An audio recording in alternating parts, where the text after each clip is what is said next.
로마서 10장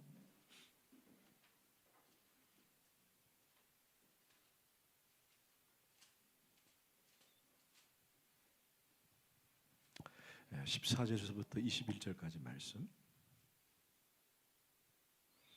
오늘은 14절, 15절 두 절만 집중적으로 읽겠습니다. 13절에서부터 읽어볼까요? 시작. 누구든지 주의 이름을 부르는 자는 구원을 받으리라. 그런즉 그들이 믿지 않은 이를 어찌 부르리요? 듣지도 못한 이를 어찌 믿으리요? 전파하는 자가 없이 어찌 들으리요? 보내심을 받지 아니하면 어찌 전파하리요? 기록된 바 아름답도다. 좋은 소식을 전하는 자들의 발이여 함과 같으니라. 함께 했습니다. 기도하실까요? 하나님, 이제 말씀을 받습니다. 분주하고 또 여러 가지 일들이 많이 있었지만, 그러나 하나님 말씀을 묵상하고 또 말씀을 또 배우고 또 말씀을 선포할 수 있는 시간 주시니 감사합니다. 하나님, 부족한 종의 모습은 감춰주시고 오직 하나님의 음성만이 우리 가운데 들려지게 하여 주옵소서. 전하는 자나 듣는 우리 모두가 하나님 마음을 품게 하여 주옵소서. 감사하고 예수님의 이름으로 기도합니다. 아멘. 우리는 벌써 이제 2주간 전도에 대한 얘기를 듣습니다. 올 한 해 우리 교회 주제가 내 집을 채우라라는 것이죠. 그런 의미에서 2주간 하고, 지난번에 성탄절 설교도 했고 연말 설교도 했고, 그리고 나면은 아마 이제 다음 주나 그 다음 주부터는 마태복음으로 다시 돌아가게 될 것입니다. 여러분, 저는 우리나라의 역사를 보면은 우리나라의 역사가 이렇게 획기적으로 발전하고 세계적으로 대한민국이라는 나라를 이렇게 대단한 반열에 오를 수 있었던 가장 큰 획은 우리 조상들이 뛰어난 지혜, DNA가 풍부하다, 저는 그렇게 생각하지는 않습니다. 물론 그건 바탕은 있었겠죠. 그러나 우리나라가 이렇게 역사적으로 또는 지금 현재 이르러서 많은 나라에 비해서 대단한 발전을 할 수 있었던 가장 큰 획을 그었던 하나의 사건이라면 저는 단연코 복음이라고 얘기할 수 있습니다. 어떻게 보면 우리나라가 이렇게 발전할 수 있었던 것은 복음이 들어온 이후에, 그건 자명한 얘기입니다. 역사학자들도, 깨어있는 역사들도 그렇게 얘기를 해요. 그런데 지금 와가지고 기독교가 너무 많은 기득권을 얻다 보니까 그것 때문에 많은 어려움이 있고, 지금도 교회나 목회자들에 대한 부정적인 여론이 많이 있는 건 사실입니다. 그러나 우리는 절대 놓쳐서는 안 될 것은, 이 나라를 살리고 이 민족을 일으켰던 것은 복음이었다라는 거예요. 교회가 들어왔고 병원이 들어왔고 학교가 들어왔어요. 그게 다 복음 때문에 그런 거예요. 그건 부인할 수 없어요. 여러분 친구들이 기독교가 뭘 했느냐, 교회가 뭐 했느냐라고 말한다면 역사를 보라고 얘기해 주세요. 분명히 역사 가운데 기독교가 한 역할은 대단합니다. 저는 그렇게 생각을 해요. 18세기에 미국의 위대한 신앙인이며 전도자였던 휘트필드라고 하는 사람이 있어요. 휘트필드. 이 사람 미국의 신앙 운동자이면서 전도자였습니다. 18세기에 미국이 폭발적으로 부흥할 수 있었던 많은 부흥의 메신저들이 있었지만 그 중에 한 사람이 휘트필드입니다. 이 사람은 늘 복음을 위해서 사명을 다했던 사람이에요. 이때의 복음 운동이 미국에서 폭발적으로 일어날 때 있었던 현상 중에 하나가 해외로 선교사를 파송하는 거였어요. 그때 해외로 파송돼서 우리나라에 왔던 사람, 선교사님이 바로 언더우드와 암펜젤러라고 하는 목사입니다. 암펜젤러와 언더우드 목사 들어보셨죠? 이분들 때문에 우리나라에 복음이 들어오게 된 거예요. 놀랍게도 그 복음이 지금 저와 여러분에게 온 것입니다. 할렐루야. 이게 우리는 우리 조상들도 귀하지만, 그러나 우리 믿음을 전해줬던 이런 해외에서 들어오신 선교사님들도 우리 잊지 말아야 되는 거예요. 여러분, 그런데 이 영적 대각성 운동과 전도 사역을 주도했던 이 휘트필드가 마지막 이런 말을 했다 그래요. 30년 동안 그는 자신의 몸을 돌아보지 않고 초인적 헌신을 했는데 그 이런 말을 했다 합니다. 녹이 쓸어서 없어지느니 닳아서 없어지는 사명자가 되고 싶다. 할렐루야. 뭘로? 하나님 나라 위해서, 복음을 위해서. 그만큼 헌신했다는 거예요. 오늘 이 아침에 말씀을 듣는 저와 여러분 우리 모두가 정말 하나님 복음을 위해서, 주님 나라 위해서 헌신하다가 주님 부르실 때 가는 우리 모두 되기를 축원합니다. 술 많이 먹고 담배 많이 피고 세상 일 하다가 주님 앞에 가는 것보다 주님 나라 위에 힘쓰다가 헌신하다가 가는 게 훨씬 귀한 사명인 줄 믿습니다. 아멘. 여러분 오늘 우리가 성령이 오셨네 성령이 오셨네 라고 찬양했지만 그 성령의 역사는 바로 한 영혼을 향한 우리 열정을 부어주는 역사인 줄 믿습니다. 아멘. 여러분 오늘 본문 12절을 한번 보십시다. 12절 시작. 유대인이나 헬라인이나 차별이 없음이라 한 분이신 주께서 모든 사람의 주가 되사 그를 부르는 모든 사람에게 부요하시도다. 아멘. 왜 이토록 우리는 복음을 전해야 되는가? 왜 이 복음이 이 땅에 들어왔고 왜 이 땅에 들어와 나에게 이 복음이 전해졌는가? 왜 오늘 사도 바울은 이 복음의 필요성을 얘기했는가? 그 복음의 필요성을 여러분 방금 읽은 이 본문의 마지막 소절을 잠깐 보세요. 한번 보십시다. 그를 부르는 모든 사람에게 뭐 하시다고요? 부요하시도다. 할렐루야. 왜 복음이 들어가야 합니까? 부요케 하시기 위해서. 왜 예수를 믿어야 합니까? 부요케 하시기 위해서. 여러분은 이미 부요한 자인 줄 믿습니다. 아멘. 부요하는 거예요. 왜 우리가 복음을 위해서 불태우는가? 왜 예수 이름을 불러야 되는가? 왜 그들에게 복음을 전해야 되는가? 우리 모든 것들은 다 그들이 부요하게 하기 위해서라는 거예요. 부요하기 위해서. 여러분 인생의 가장 부요함은 곧 예수 그리스도를 소유하는 것입니다. 예수 그리스도를 소유한 자가 가장 부요한 거예요.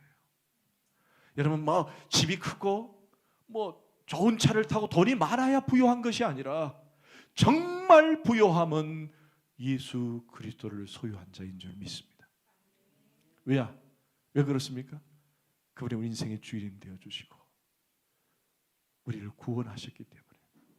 그뿐만 아니라 이 땅에 우리는 우리의 삶이 다 마치는 날 그분의 이름으로 그분의 능력으로 우리가 원하는 천국에 갈 수 있기 때문에. 여러분 생명을 지녔다는 것이 얼마나 귀한지 몰라요. 그래서 여러분 제가 말씀드리죠. 기독교 즉 교회는 종교가 아니라 생명이다. 어떻게 이 땅에 잘 살 것인가, 바르게 살 것인가 그런 도덕적인 그런 종교가 아니라 우리는 살아계신 하나님을 믿고 살아계신 하나님을 인해서 우리는 천국에 가는 영원한 생명을 소유한 자라는 거예요. 그래서 교회는 생명이다. 기독교는 생명이다 라는 것입니다. 여러분 이런 부요함을 우리 모두 소유한 자입니다. 그런데 여러분 이런 부요함을 우리가 소유했는데 우리만 소유해서는 안 된다는 거예요. 지금 죽어가는 불쌍한 영혼들 있어요 없어요? 우리 주변에 많이 있습니다. 그들에게 복음을 전해야 된다는 거예요. 여러분 우리말 속담에 부뚜막에 소금도 집어넣어야 짜다는 말이 있습니다. 그렇잖아요? 소금 치지 않으면 짜지가 않아요. 소금을 넣어야 짜집니다. 즉 복음을 전하지 않으면 죽어가는 영혼이 구원을 얻을 수 없다라는 거예요. 물론 하나님의 힘으로 할 수 있습니다. 우리의 심령을 변화시키기도 하고 하나님께 관심을 보여서 교회에 나온 분도 있습니다. 그러나 하나님은 또 다른 방법을 사용하는데 그 방법은 뭐냐? 하나님은 우리를 통해서 복음을 전하기를 원하신다는 거예요. 그걸 잊지 말라는 거예요. 여러분 우리 주변에 평생 교회에 나가보지 못한 분도 있습니다. 또 복음을 전해 들었지만 여전히 교회에 나오지 못한 분도 계시고 교회에 대한 상처와 아픔 때문에 나오지 못한 그런 분들이 많이 있습니다. 오늘 본문은 그런 부류의 사람들을 뭐라고 표현하냐면 유대인 또는 이스라엘인이라고 표현을 하고 있습니다. 원래 유대인들에게 바울은 우리는 복음을 들은 일이 없어서 못 믿었소라고 한다면 무엇을 말할까? 또는 만약에 유대인들이 바울에게 와서 우리가 듣기는 좀 들었는데 그것이 무슨 말인지 모르겠습니다라고 하면은 어떻게 할까라고 하는 것에 대한 바울의 소견을 밝히고 있는 본문이 오늘 본문이에요. 여러분, 가끔 전도를 하다 보면은 이런 질문을 받을 때가 있어요. 옛날에 우리 조상들이 천국 갔습니까? 안 갔습니까? 그런 거 많이 봤죠. 교회 나갑시다. 그러면 궁금한 게 하나 있는데요. 교회가 들어오기 전에, 복음이 들어오기 전에 그분들은 어떻게 된 겁니까? 라고 질문할 때가 있어요. 그럼 여러분 뭐라고 대답해요? 잘 모르겠는데요. 예. 여러분, 성경은 믿지 않으면 다 구원받지 못하는 걸로 얘기하십니다. 그건 진리입니다. 하나님을 믿지 않았다, 하나님의 이름을 부르지 않았다라고 하는 것은 구원받을 수 없다는 것이 성경이 가르친 진리예요. 하지만 성경은 분명히 하나님을 알 수 있도록 우리의 마음을 만들어 놓으셨다라고 동일하게 말합니다. 여러분 성경 하나 찾읍시다. 로마서 10장, 로마서 1장, 우리 지금 읽고 있는 로마서 1장 20절부터 23절까지 말씀. 여러분 잘 보시면은 그렇구나라고 인정을 하게 될 거예요. 자, 20절, 23절. 추우면은 뒤에 거라도 켜시면 됩니다. 안 추우세요? 네, 좋습니다. 자, 20절, 23절까지 시작. 창세로부터 그의 보이지 아니한 것들 곧 그의 영원하신 능력과 신성이 그가 만드신 만물에 분명히 보여 알려졌나니 그러므로 그들이 핑계하지 못할지니라. 여러분 뭐예요? 예수 믿지 않아도 자연을 보면은 저게 제대로 지 스스로 인간을 보면서 어떻게 저게 진화돼요? 아닌 것 같아 라고 그런 마음을 이미 우리 마음속에 심어 놓았다는 거예요. 칩으로 심어 놓았다는 거예요. 자, 그 다음에 21절 시작. 하나님을 알되 하나님을 영원하게도 아니하며 감사하지도 아니하고 오히려 그 생각이 허망하죠. 미련한 마음에 두어졌나니 스스로 있다 하나 어리석게 되어 썩어지지 아니하는 하나님의 영광을 썩어질 사람과 새와 짐승과 기어다니는 동물 모양의 우상으로. 아멘. 그러니까 하나님을 알게 하는 마음을 허락하셨는데 그것을 떠나서 썩어져 죽는 인간에게 저 사람이 신이다, 또 새를 만들었고 저기 신이다. 우리 주변에 있어요 없어요? 그런 사람들 있잖아요. 저 사람이 신이다 라고 믿는 사람들이 있잖아요. 그렇게 해서 결국 사망에 이르게 된다.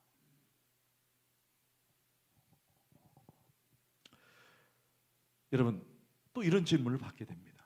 그렇다면은 착하게 살다가 사람들과 성인들 가운데 착하게 살다가 성인들과 사람들에게는 어떻게 되느냐? 예수는 몰랐지만은 만약 그런 사람들을 예수님을 몰랐으니까, 율법을 몰랐으니까 결국 심판의 기준이 없기 때문에 참 애매하다. 어떻게 되는 거냐? 착하게 살려고 한 사람들은 어떻게 되느냐라고 또 질문하는 경우가 있어요. 하지만 결국 하나님은 그런 자들에게도 심판의 기준을 갖고 계신다라는 거예요. 뭘까요? 네, 따라합시다. 선한 양심. 선한 양심. 네, 죄 짓지 않고 살겠다라는 선한 양심이에요. 자, 그런데 이 선한 양심을 갖고 있는데 모든 인간이 뭘 깨닫죠? 죄를 깨닫는다는 거예요. 그래서 성인이든 모든 인간은 수양을 하고 고행을 합니다. 그래서 내가 죄를 지었구나. 그래서 수행을 해요. 여러분 수행을 한 것이 때문에 구원받는 것이 아니라 본디 그들은 죄인이라는 것을 고백하는 거예요. 이건 무슨 말이에요? 수행을 하든 고행을 하든 모두가 결국 죄인이다라는 거예요. 결국 이 땅에 의로운 사람이 있다 없다? 없다. 그래서 구원은 예수 그리스도의 믿음으로 받는 사실임을 우리는 보게 되는 거예요. 그렇다면 여기에 대한 결론과 대답은 뭐냐? 오래전에 예수가 들어오지 않았고 또 착하게 살았고 선하게 살았던 사람들은 어떻게 되는 것인가? 거기에 대한 정확한 해답이 성경에 있다 없다? 오늘 로마서를 빼놓고는 사실은 없습니다. 그러나 없다고 해서 답이 없는 건 아니에요. 왜냐? 따라합시다. 하나님은 공평하시고 정의롭고 그분만의 답을 갖고 계신다. 아멘. 그게 답이에요. 우리는 우리의 기준으로 하나님이 저 사람을 옛날의 사람들 구원하셨을까 말까 고민할 필요는 없어요. 왜? 그분은 공의롭고 정의로운 분이기 때문에 그분의 생각과 그분의 모든 하는 것이 옳은 거예요. 아멘. 그분이 하는 것이 옳은 것이 아니라 그분 자체가 옳기 때문에 그분은 옛날 사람이든 복음이 들어가지 않았던 사람들이거든 그분의 기준에 맞는 분명한 판단의 기준이 있을 거라는 거예요. 아멘. 그래서 우리가 그거 가지고 막 씨름하고 구원받았느니 못 받았느니 토론할 이유는 없는 거예요. 그런데 여기서 놓치는 게 있어요. 상대방이 자꾸 그걸 질문해 와요. 그럼 내가 무슨 답변을 할 수가 없을 때가 있어요. 그럴 때 이런 답변을 하세요. 성경에는 이렇게 양심을 주셨다. 하나님 뭐 알게 하셨다라고 얘기하시고 하나님의 기준이 다 있다. 그럼 우리는 그 기준을 알 수 없지만 그 하나님의 본체는 공의롭고 정의롭기 때문에 그분의 판결은 분명히 있을 것이다. 그럼 우리는 알 수 없다. 그러나 더 중요한 것은 지금 당신에게다. 그게 중요한 거예요. 아멘? 지금 당신에게라는 거예요. 아니, 과거에 그 사람들이 그건 뭐 우리가 어떻게 할 수가 없잖아요. 안 그래요? 내가 그 사람이 구원받았다, 구원받지 못했다 내가 판단하고 결정하고 하나님이 했을 거야, 하나님이 했다라고 판단할 수 없는 거예요. 그러나 지금 이 시대에 복음이 들어와 있는 이 시대에는 지금 당신에게 구원이 있느냐 없느냐 그 문제는 정확하게 해답이 있다 없다? 있다라는 뭐예요? 오직 예수 그리스도를 믿으면 구원받는다. 할렐루야. 이것이면 된다는 거예요. 그래서 여러분들에게 막 논쟁을 막 펼치고 싸우기를 좋아하는 사람들이 그렇게 질문을 해요. 그러나 결국 그 질문의 답은 하나님만이 하시는 거지 여러분이 굳이 답할 이유는 없어요. 다만 우리가 할 수 있는 것은 결국 지금 나에게, 지금 당신에게 이미 복음이 전해졌는데 이 복음을 받아들이느냐 그렇지 않느냐 그것이 중요하다는 거예요. 아멘. 여러분 14절을 봅시다. 그래서 중요합니다. 시작. 그런즉 그들이 믿지 아니하는 일을 어찌 부르리요 듣지도 못한 일을 어찌 믿으리요 전파하는 자가 없이 들으리요. 결국에는 뭐예요? 복음은 전해져야 한다는 거예요. 뭐 복음을 듣지 못했다 그래서 뭐 구원 못 받았다 여러분 그런 소리 들리지 않게 가는 사람마다 보는 사람마다 무조건 예수 그리스도를 전해야 한다는 거예요. 그래야 핑계하지 못하는 거예요. 핑계하지 못하는 거예요. 자, 그럼 오늘 본문은 누구를 향해 이 말씀을 전해야 하는가? 여러분 17절을 한번 보십시다. 시작. 그러므로 믿음은 들음에서 나며 들음은 그리스도의 말씀으로 말미암느니라. 즉 하나님 말씀, 이 말씀을 예수의 복음을 들을 때 믿음이 생겨난다는 거예요. 그런데 그럴 때 예수의 부요함이 자기의 것이 되는데 이 말씀이 왜 나왔느냐? 이 말씀이 곧 유대인들에게 이미 이러한 복음이 전해졌었다는 사실이에요. 졌었다. 즉 믿음은 들음에서 나며 들음은 그리스도의 말씀으로 말미암았는데 이미 너희들에게 이 말씀이 들었고 이 복음의 핵심은 예수 그리스도인 것을 너희들이 알지 못하느냐. 근데 유대인들이 통하지 않는 거예요. 여러분 왜 통하지 않을까요? 들었는데 못 들었다고 거짓말을 하고 있는 거예요. 그래서 우리 주변에 여러분 복음 전할 때 어려서 여름 성경학교 때 교회 다녔다 예수에 대해서 들어봤다는 사람 여러분 많이 볼 수 있어요. 어떤 사람 만나서 혹시 교회에 대해서 들어봤습니까? 들어봤대요. 예수님에 대해서 들어봤습니까? 들어봤대요. 옛날에 내가 여름 성경학교 다닌 적이 있어요. 다 있어요. 다 있습니다. 없는 사람이 없어요. 여러분 15절을 다시 한번 잠깐 보세요. 로마 10장 15절 시작. 보혜심을 받지 아니하였으면 어찌 전파리요 기록된 바 아름답도다 좋은 소식을 전한 자들의 발이함과 같으니라. 여러분 보세요. 보내심을 받지 않았으면 어찌 전파리요. 이 무슨 말이냐면 끊임없이 하나님은 보냈다라는 거예요. 하나님은 그러니까 우리 주변에 지금 죽어가는 영혼들을 향해서 하나님은 끊임없이 끈질기게 그들에게 복음을 전하고 계시는 거예요. 어떤 사람이 분명히 복음을 전했는데 외면하고 돌아섰어요. 그런데 어느 순간 저와 여러분이 가서 또 전하는 거예요. 계속 전해지는 거예요. 여러분 18절 시작. 그러나 내가 말하노니 그들이 듣지 아니하였느냐? 그렇지 아니하니 그 소리가 온 땅에 퍼졌고 그 말씀이 땅 끝까지. 네, 아멘. 지금 무슨 시대예요? 복음 시대라는 거예요. 옛날 거 따지지 말고 지금은 끊임없이 복음이 들어가고 있고 복음이 전해지고 있다는 거예요. 그런데 그들은 어때요?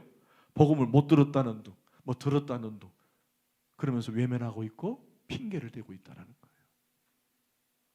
여러분 다시 한 번 더 우리 한번 14절 15절을 보고 이제 우리가 한번 또 들어가 보겠습니다. 시작. 그런즉 그들이 믿지 아니하는 일을 어찌 부르리요 듣지도 못한 일을 어찌 믿으리요 전파하는 자가 없이 어찌 들으리요 보내심을 받지 아니하였으면 어찌 전파리요 기록된 바 아름답도다 좋은 소식을 전한 자들의 발이함과 같으니라.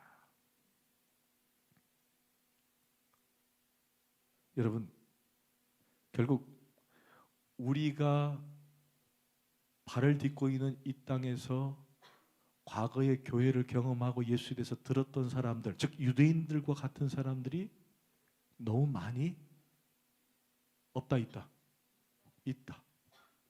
그런데 그들에게 하나님은 끈질기게 계속 복음을 전하고 계신다. 거기에 누구를 사용하신다? 저와 여러분을 사용하고 계신다. 그게 오늘 사도 바울이 하는 메시지예요. 그걸 우리가 잊어버리면 안 됩니다. 복음은 어떤 사람, 누군가가 특정한 사람, 은사가 있는 사람, 목사님, 선교사, 전도사 이런 사람들만 전한다가 아니라 누구든지 온종일 함께 복음을 전할 수 있도록 되더라고요. 여러분 보내심을 받지 않으면 어찌 전파하리요? 그러니까 하나님은 보내셨다라는 거예요. 누구를? 여기 앉아있는 우리 모두를 복음을 전했다는 거예요. 할렐루야. 여러분 성경 하나 찾아볼까요? 베드로전서입니다. 우리 좀 뒤로 조금 넘어갈까요? 베드로전서. 제가 갖고 있는 성경책 378쪽 베드로전서 2장 9절 말씀. 여러분 너무 좋아하는 메시지죠? 2장 9절 말씀. 큰 소리로 시작. 그러나 너희는 자각이 택하신 족속 언더라인, 그 다음에 왕같은 제사장 언더라인, 거룩한 나라요 그의 소유된 백성이니 이는 너희를 어두운 데서 불러내어 그의 귀한 빛에 들어가게 하신 이의 아름다운 덕을 선포하게 하라 하십니다. 이 아름다운 덕이라는 말은 우리를 구원한 그 자체를 말하는 거예요. 그래서 선포한다는 말이 무슨 뜻입니까? 우리 요즘 말로 말하면 전도하게 하셨다. 아멘. 자, 여러분은 어떤 사람이에요? 택하신 족속이요. 그 다음에 왕 같은 제사장이요, 거룩한 나라요, 소유된 백성이니. 왜 우리를 어두운 데서 불러내셨느냐? 결국 하나님에 대한 그 아름다운 복음을 전하게 하기 위해서 불러내셨다. 먼저 우리를 불러내신 거예요. 아멘. 여러분 왜 먼저 예수를 믿을까요? 복음을 전하게 하기 위해서. 어떤 분이 그런 말을 해요. 세상 다 재미 보고 나이 들어서 죽을 때 예수 믿으면 되지. 여러분 구원은 불완전한 구원은 없어요. 그리고 구원은 가치 없는 구원은 없습니다. 지금 믿던, 죽기 전에 믿던 구원은 똑같습니다. 그러나 상급은 다릅니다. 여러분 그걸 믿으셔야 됩니다. 내가 나이 많아서 늙어서 이제 다 이 세상 다 살고 죽을 때쯤 돼가지고 하나님 나라 가겠다. 구원은 받아요. 그러나 하늘의 상급은 내가 일찍 예수 믿고 하나님 나라 위해 쓰는 것보다는 적다라는 거예요. 성경은 분명히 상급에 대해 있습니다. 없는 게 없습니다. 상급은 있습니다. 모든 상급에 대해서 얘기를 해요. 멸류관에 대해서 얘기합니다. 그러면 우리는 먼저 부르신 이유는 뭘까요? 먼저 부르신 이유는 그렇죠. 전파하기 위해서. 전파하기 위해서. 전파. 자, 결론입니다. 그렇다면 이제 우리는 어떻게 준비하고 어떻게 전도를 해야 되는가? 10가지 원리에 대해서 오늘 결론으로 말씀을 드리겠습니다. 여러분 나름대로 프린트물에 한번 빛나게 한번 채워보십시오. 한번 여러분들이 전도하는데 또 전도를 어떻게 해야 되는가?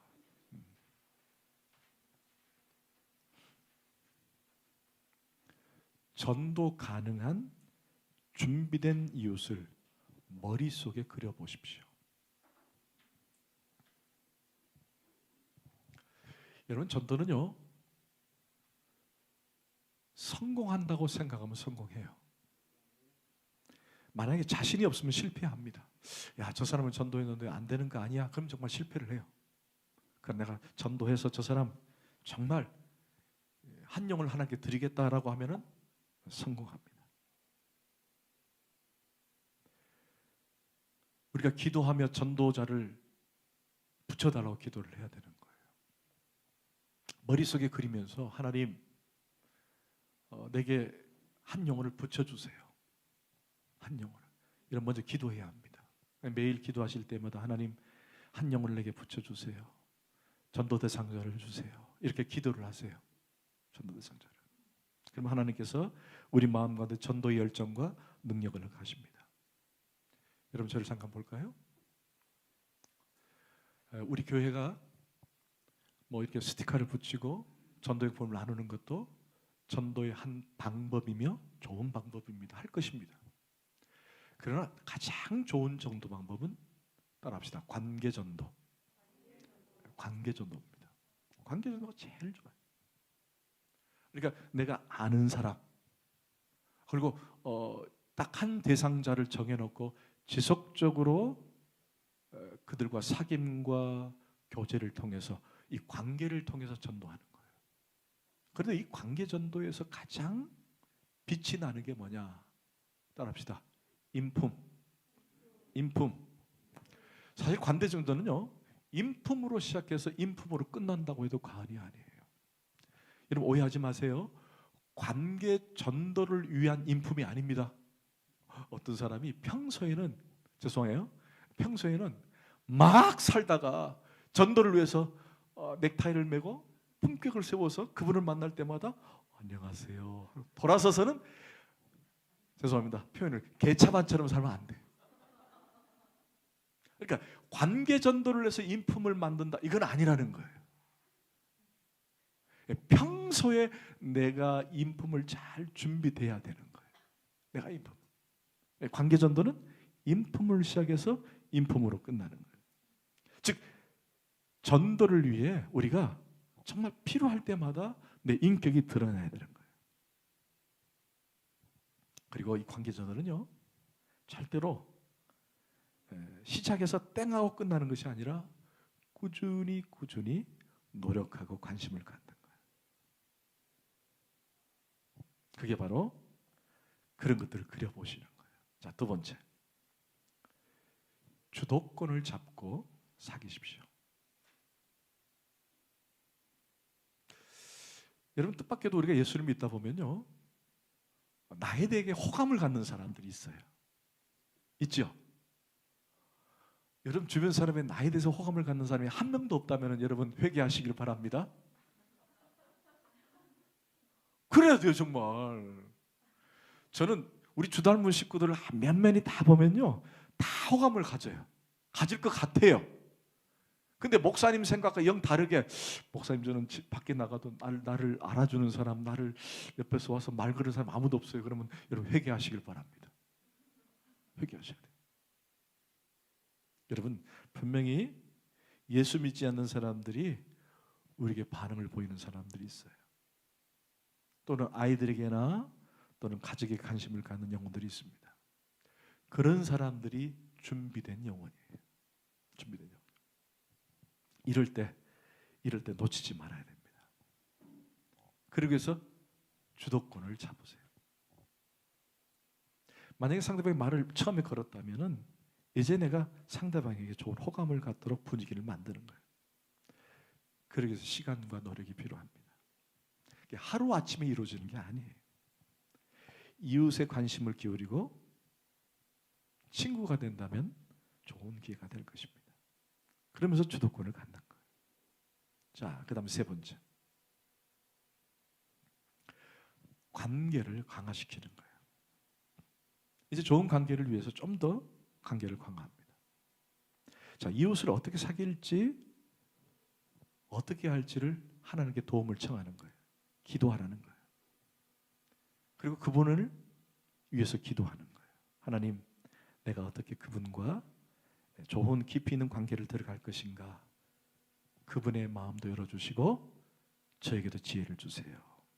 그리고는 앞에 설명한 것처럼 그분에게 늘 좋은 인격을 보여주는 거예요. 좋은 인격. 좋은 인격. 그러다가 뭐가 보이느냐? 여러분, 공동 관심사가 보이기 시작해요. 공동 관심사. 어떤 사람이 등산을 좋아해요. 당신도 등산을 좋아하세요? 이렇게 질문으로 시작하는 거예요. 근데 내가 등산을 전혀 못하는데 등산을 좋아하세요 하면은 나중에 내가 전도당합니다. 내가 전도당해요. 그러니까 여러분들이 정말 평소에 관심이 있는 것들에 대한 공동 관심을 갖는 거예요. 축구를 좋아하십니까? 저도 축구 좋아합니다. 저는 아침마다 축구해요. 그 축구 선수 기억하십니까? 정말 이번에 정말 멋지게 넣은, 맞아요. 그리고 관심을 갖는 거예요. 그럼 사람은 마음을 열기 시작하는 거예요. 같은 학교의 학부형이라면은 누구 어머니세요? 저도 그 반 누구 엄마인데 이러면서 이 같은 분야의 관심사를 가지고 얘기를 드러내는 거예요. 그런데 그때마다 이미지를 나쁘게 하지 말고 좋은 이미지로 나를 각인시켜 주는 거예요. 스포츠나 오락, 휴가, 자녀 문제, 집안 인테리어 이런 좋은 관계를 강화할 수 있습니다. 그리고 필요할 때는 적극적으로 도와주는 거예요. 적극적으로. 어떤 사람이 어떤 위기에 있을 때 집 문제라든지 또는 자녀 문제라든지 이런 문제는 해결할 수 있는 그렇게 한번 해보세요. 좋은 이런 가능성 있는 열쇠들이 있다면, 해답들이 있다면 제공해 주는 거예요. 그러면 그분들이 그걸 그대로 이행하고 해답을 얻으면 되게 행복해하고 좋아합니다. 그럼 여러분들에게 호감을 이제 갖기 시작하는 거죠. 자, 혹시나 이 관계를 강화시키기 위해서 야외 나갈다든지 아니면 아이들 데리고 와준다든지 해서 관계를 좀 가져주는 거예요. 물론 이 코로나 시대에 좀 어렵지만은 하여튼 그런 관계 강화를 위해서 애써보는 겁니다. 그 네 번째, 가능할 수 있지만 또 가능할 수 없는데 그러나 가능하다면 한번 해보세요. 당신의 가정에 초대하는 거예요. 너무 요란스러운 정찬을 준비할 것이 아니라 간단하게 음식을 준비한다든지 음료를 준비하든지 과일을 준비하든지 해서 초대를 하는 겁니다. 그런데 너무 성질이 급해가지고 너무 성격이 급해가지고 막 처음부터 막 들이대면 안 됩니다. 당신 예수 믿어야 된다. 예수 믿지 않으면 지옥 간다. 그러면 안 돼요. 그럼 이 사람 이단이다 이럽니다. 절대로 기독적인 냄새를 내면 안 돼요. 들어와서 같은 관심사에 대한 얘기를 하는 거예요. 만약 그분이 책을 좋아하면은 책에 대한 관심 얘기, 스포츠면 스포츠에 대한 얘기를 해주는 거예요. 그리고는 계속 호감을 쌓고 같이 돕고 도와주면서 이제 마음을 열도록 하는 거예요. 그리고는 다섯 번째, 공동 관심사를 만드는 거예요.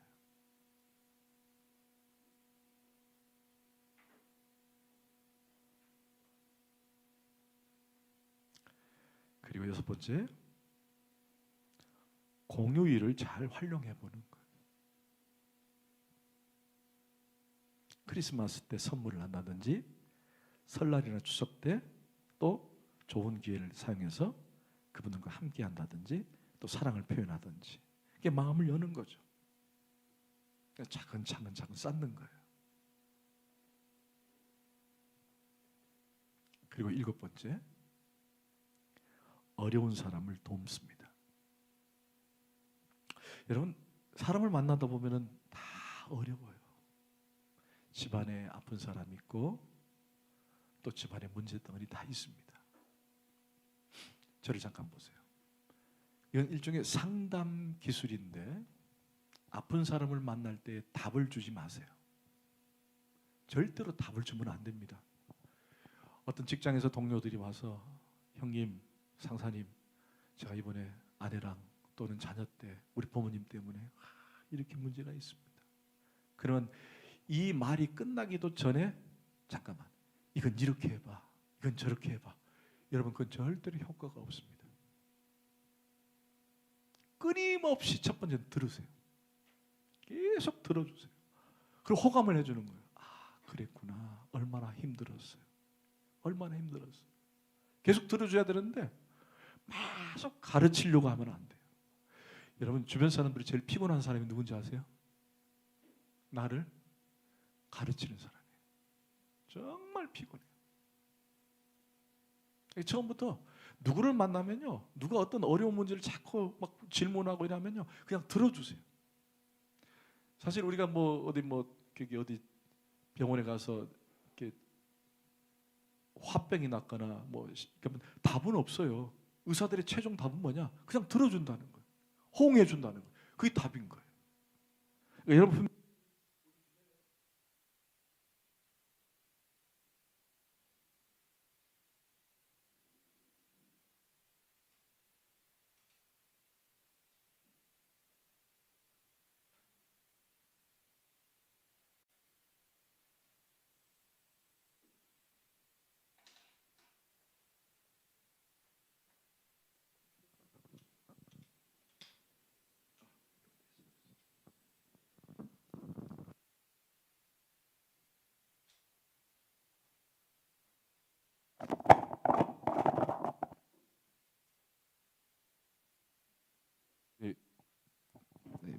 배러리로, 배터리가 아니라 배러리로 사용하다 보니까 배러리가 문제가 됐습니다. 여러분, 배터리로 이해하십시오. 예. 그런데 이게 우리가 얘기를 하고 들어주면은 다 문제가 다 풀리는데 계속 답을 제시하고 문제 해결을 위해서 뭔가를 제시하면은 안 돼요. 계속 끊임없이 들어주는 거예요. 들어주고 난 다음에 위로해 주는 거예요. 힘들었구나, 어려웠구나. 어떻게. 그럼 상대방이 스스로 해결책을 찾아요. 또는 울기도 하고. 근데 정말로 그래요. 한 60~70%가 다 그 얘기 하고 난 다음에 아유, 그랬어야 되는데. 자기가 대답 다 해요. 답도 다 얘기해 줘요. 그러면 여러분들 뭐예요? 맞아. 그럼 끝나는 거예요. 그러면 되는 거예요. 또 좋은 방법은 혹시 여러분이 같이 겪었다면은 나도 그랬어라고 호응해 주는 거예요. 나도 그랬어. 얼마나 힘들었어. 나도 힘들었어. 만약에 내가 그런 경험을 없었다면 내 주변의 경험자들을 끌어들여도 괜찮아요. 아, 힘들었구나, 아팠구나. 내 주변에 그분도 정말 아팠는데 나는 그걸 알 수 없지만 정말 많이 아픈 것 같아 라고 호응을 해주는 거예요. 그러면서 마음을 열게 해주는 거예요. 자, 여러분, 아직까지는 복음이 안 들어갔습니다. 그죠? 막 처음부터 막 그냥 셀이 복음을 넣어가지고 막 그냥 복음 하면은 처음부터 나 떨어집니다. 예. 절대로 관계자들은 처음부터 복음을 얘기하지 않아요. 물론 급한 분이 있어요. 이 사람 정말 지금 급하게 예수를 믿어야 되겠다라고 하는 분들은 우리 주변에 있습니다. 그럴 때는 복음이지만 여러분 대충 인생을 살다 보면 이 거리를 잴 능력이 다 있잖아요. 그죠? 예. 아직은 아니에요. 그리고 또 한 가지. 상대방에게만 어려움이 있는 게 아니라 나에게도 어려움이 있어요. 나의 어려움도 토로할 수 있어야 되는 거예요. 저 사람은 어려움이 있고 나는 어려움이 전혀 없는 사람으로 이렇게 각인시켜 버리면 안 돼요. 오히려 내가 어려움이 있으므로 그분에게 기대서 그분에게 도움을 받고 그리고 마음을 열 수 있도록 되게 돼 있는 거예요. 그 다음에 책을 선물하라. 여러분 가장 쉬운 전도 방법입니다. 책을 좋아하는 분이 있어요. 요즘 기독교 서적이요, 아주 그 소설처럼 나와 있는 것도 있고 또는 명쾌하게 기독교를 설명한 것도 많이 있습니다. 그래서 책을 선물해 주세요. 그리고 책을 선물할 때마다 앞에다가 여러분이 하고 싶은 얘기를 쓰고 선물해 주는 거예요. 그리고 이제 교회를 자랑합니다. 뭘 자랑하라고요? 교회를 자랑. 여러분 교회, 우리 주닮은 교회 하면 뭐가 제일 자랑하고 싶으세요? 뭐 꼭 얘기를 안 해도 돼요. 여러분 한번 거기다 한번 써보세요. 간단하게. 우리 교회를 자랑하는 첫 번째 뭘까? 제가 여러분 다 보지 않을 겁니다. 목사님 안 썼다고 제가 혼 안 낼 거예요. 그 지금 강요하는 거 절대 아닙니다. 저는 예배입니다. 우리 교회 예배가 너무 좋아요.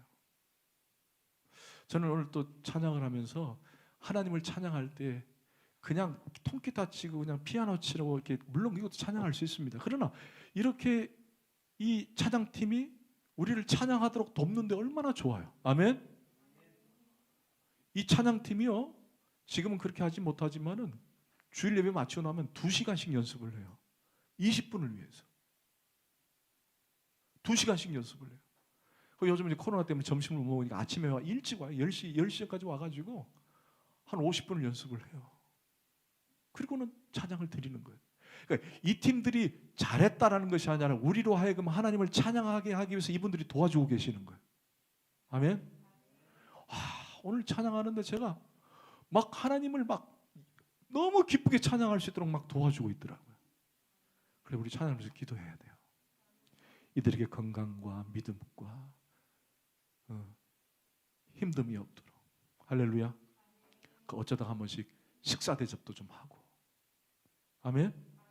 정말 그래야 돼요. 여러분 우리가 그냥 단순하게 교회 나와서 예배 드리는 느낌 같지만은 예배를 위해서 많이 준비하는 분들이 얼마나 많은지 몰라요. 아멘. 결론이 뭐냐? 우리 교회 예배가 난 너무 좋다는 거예요. 그래서 혹시 예수를 믿다가 믿지 않는 사람들이 접근하기 제일 좋은 방법은 교회를 자랑하는 거예요. 우리 교회는 정말 예배가 좋아요. 그 가운데 또 우리 목사님 자랑도 하는 거예요. 우리 목사님 말씀에 대한 자랑도 하고 우리 성도들의 자랑도 하고, 이게 교회를 자랑하라는 거예요. 그러면 교회 때문에 상처받은 사람들은, 근데 교회는 다녀야 되는데 교회를 정하지 못하고 있는 사람들에게는 호감이 가게 돼 있어요.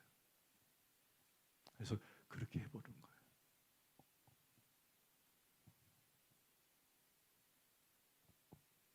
물론 요즘 교회와 목회자가 인기가 없습니다만, 그러나 그럼에도 불구하고 우리 교회를 자랑할 수 있어야 된다. 아멘.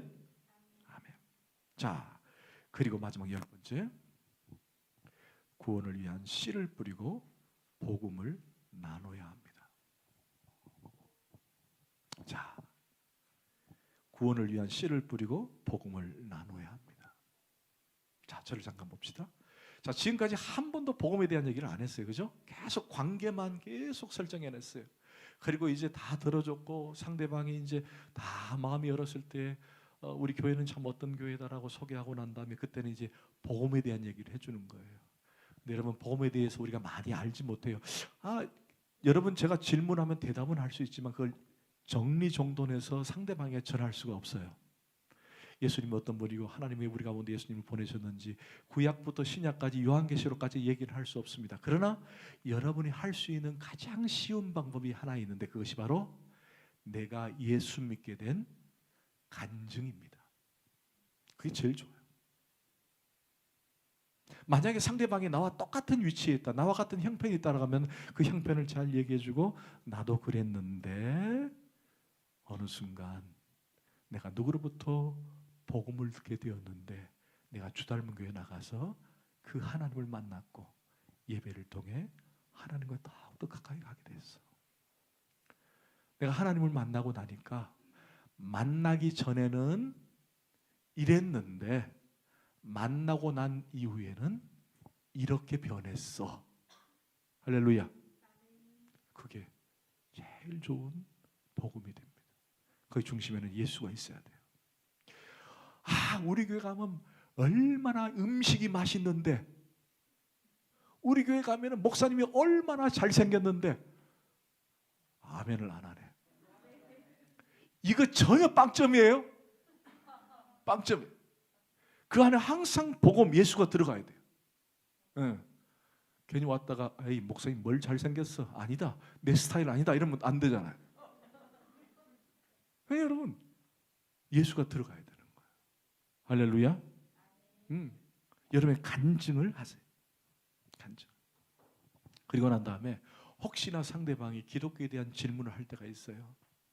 그럴 때 여러분들이 아는 대로 해주세요. 우리 그동안 배운 거 있죠?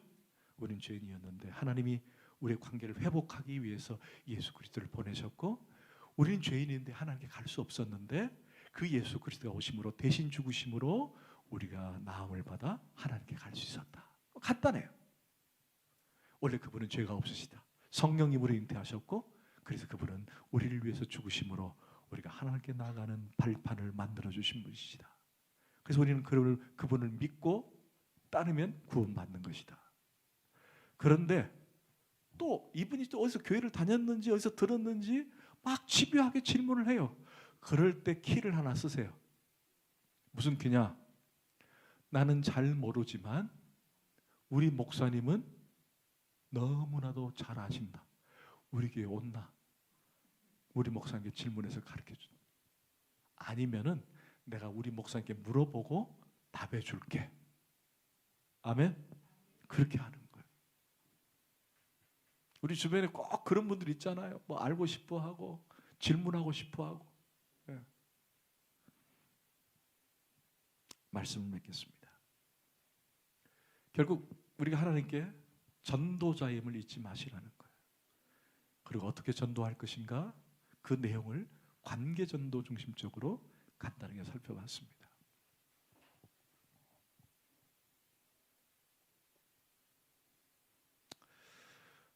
이런 얘기가 있습니다.